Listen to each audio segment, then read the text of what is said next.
Assalamualaikum warahmatullahi wabarakatuh. Auzubillahiminasyaitonirrajim. Bismillahirrahmanirrahim. Kalla iza dzukatil ardu dakan daka. Sekali-sekali tidak apabila bumi diguncangkan berturut-turut atau berbenturan. Allah senang sekali mengutarakan kekesalannya, mengutarakan kemarahannya dengan kata-kata bumi diguncang. Banyak perkataan Allah di dalam Al-Quran dikatakan bumi akan kuguncangkan, bumi terguncang, bumi berguncang-guncang, bumi bergetar.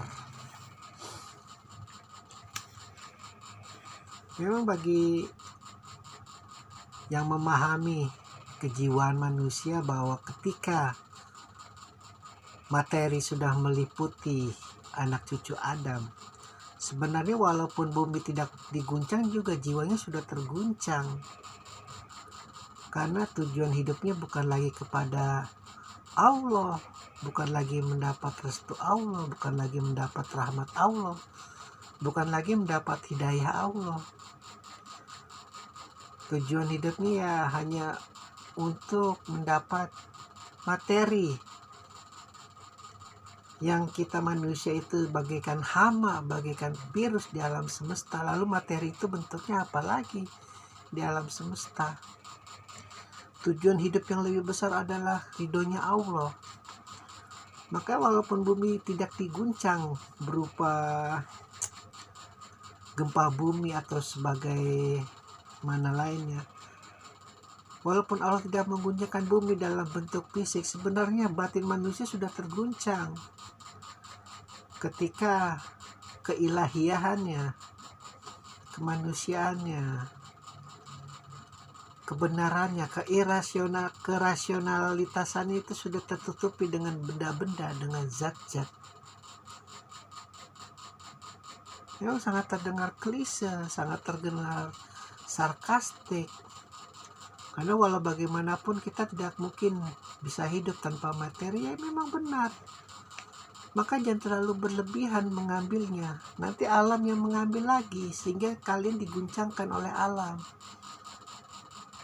Benar, anak cucu Adam berhak untuk mengolah alam semesta ini, apalagi dengan cara yang halal, apalagi dengan cara yang benar, apalagi dengan cara memanusiakan manusia.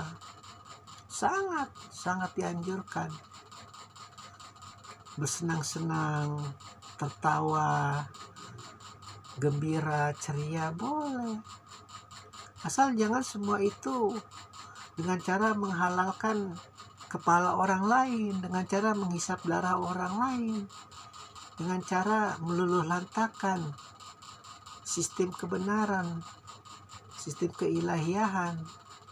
Itu yang terjadi di zamannya Rasulullah, di mana sistem jahiliyah itu sudah sangat memuncak.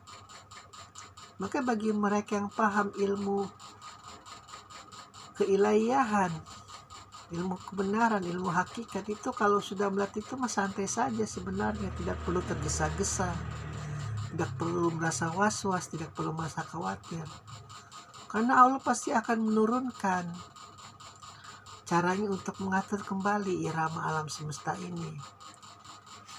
Maka banyak para hakim, banyak para pejabat-pejabat di kaum jahiliyah sebenarnya sangat memahami Tuhannya Muhammad, sangat. Namun apa daya, sudah terjebak oleh sistem jahiliyahnya Abu Sufyan. Menyembah kepada berhala itu adalah suatu keharusan, pun termasuk di Bani Hashim sendiri.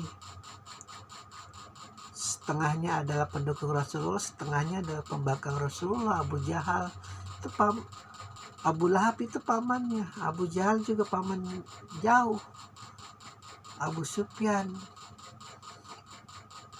bersaudara dengan Abu Talib. Jadi ketika kaum materi melawan kaum kemanusiaan, yang dipelopori Abdul Muthalib, oleh Abu Thalib, oleh Khadijah, belahan Abu Sufyan, Abu Jahal, Abu Lahab, dan Hindun. Ya tinggal pilih yang mana. Sekali lagi, bagi mereka yang bermajab materi, tidak ada itu. Sejarahnya hidupnya gemilang, mencapai puncak kesenangan, apalagi sampai bertemu dengan Allah dengan wajah muka ditegakkan. Tidak ada sejarahnya. Mereka yang terlalu mendewa-dewakan materi, yang terlalu mencintai dunia. Di dalam Al-Quran Allah sering berkata, mereka terlalu mencintai harta dengan cara berlebih-lebihan sampai menggilainya. Hilang itu hakikat Allah dari ujung kaki sampai ujung rambut. Nah, kalau sudah kayak begitu, jangan salahkan iblis masuk. Jangan salahkan pintu maksiat masuk. Dan jangan salahkan pintu kejaliman masuk.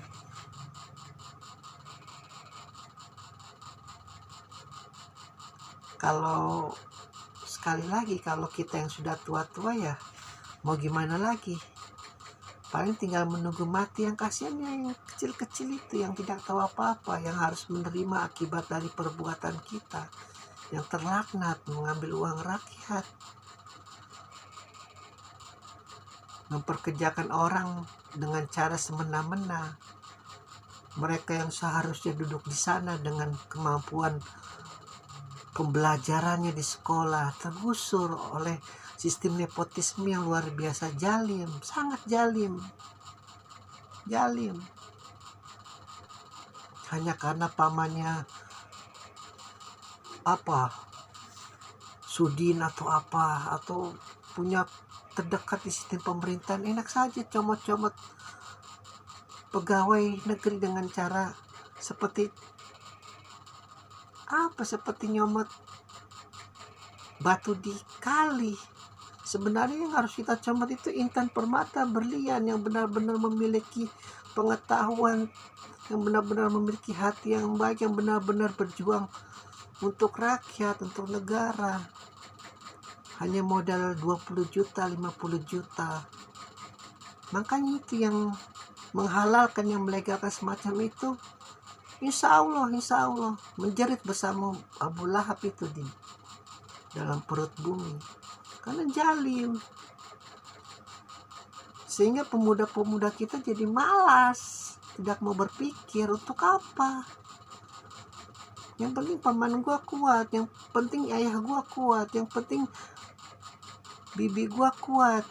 Mau gua gobloknya kayak gimana, gua nggak perlu belajar, lu aja yang belajar. Nanti juga kita lihat 10 tahun ke depan, lu paling jadi cuman tukang sampah di pinggir jalan. Lihat gua nanti di pemerintahan. Begitu sistem itu sangat terlaknat, sangat jahat.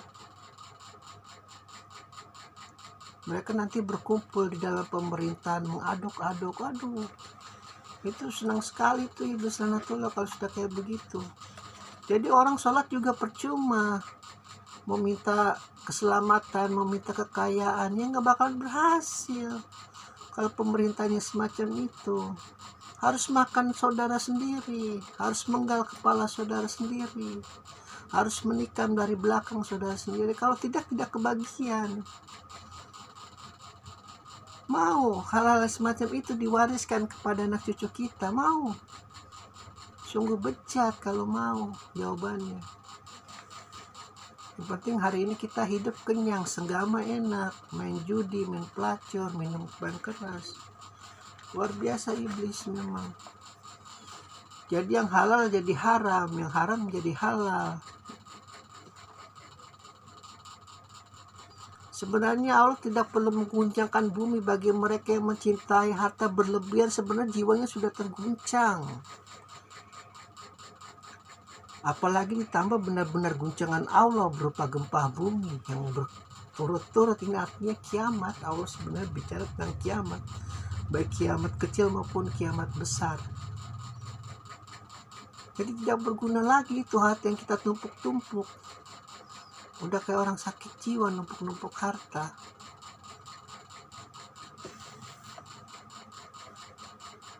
Alhamdulillahirabbil alamin.